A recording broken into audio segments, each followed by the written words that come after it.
السلام علیکم ورحمت الله وبرکاتہ. قدرمنو کتونکو په دې هیله امید چې ټول وراته روغ جوړ او د صحت په جامه به وي.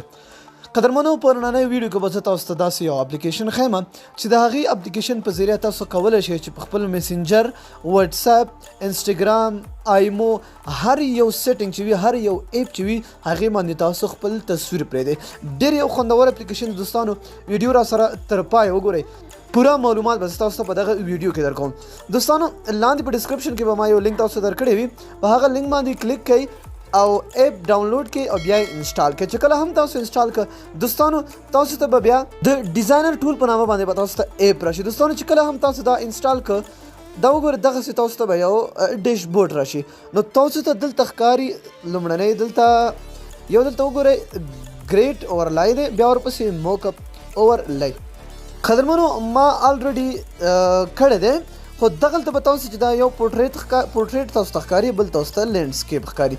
نو دغه پورټریټ او لینډسکیپ به دا دواړه به خالي وي. سمه ده، په دې به تاسو سمپل کلیک وکړئ. چې کله هم تاسو په دې باندې کلیک وکړه نو تاسو ته به ستاسو ګیلري راشي، یعنې ستاسو تصویرانو ځای راشي.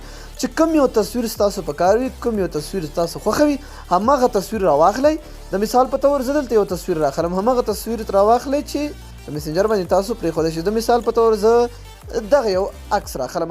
نو دوستانو تاسو ته دلته ښکاري، دلته عکس دلته راغی، خو دا مینیمایز کړئ، تاسو دا پوره بند نه کړئ. سمه ده، او لاړ شئ خپل میسنجر ته.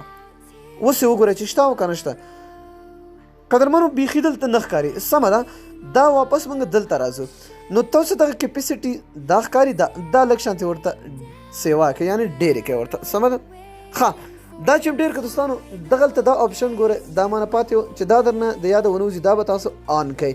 چې کله هم تاسو آن کړ نو دوستانو تاسو لاړ شئ وګورئ په میسنجر کې، نو ګورئ تاسو ته ښکاري لاندې عکس، خو بیا هم ډېر تغییر ښکاري. نو دا به موږ شاید کیپیسټي به بس لږ ورته زیات کړو. نو بیا دلته راشئ، دا مه بندوئ، دلته راشئ. نو ګورئ تاسو ته به هماغه عکس تاسو په میسنجر کې ښکلی راځي. نو ضروري انسټال کړئ دوستانو، ډېر یو خوندور اپلیکیشن دی او خوند ترې واخلئ. که ویډیو مو خوښه وي د سره لایک یې کړئ او د خپلو دوستانو سره یې هم شیر کړئ. تر بیا او بل ویډیو د الله په امان، په دعاګانو کې مې یاد ساتئ.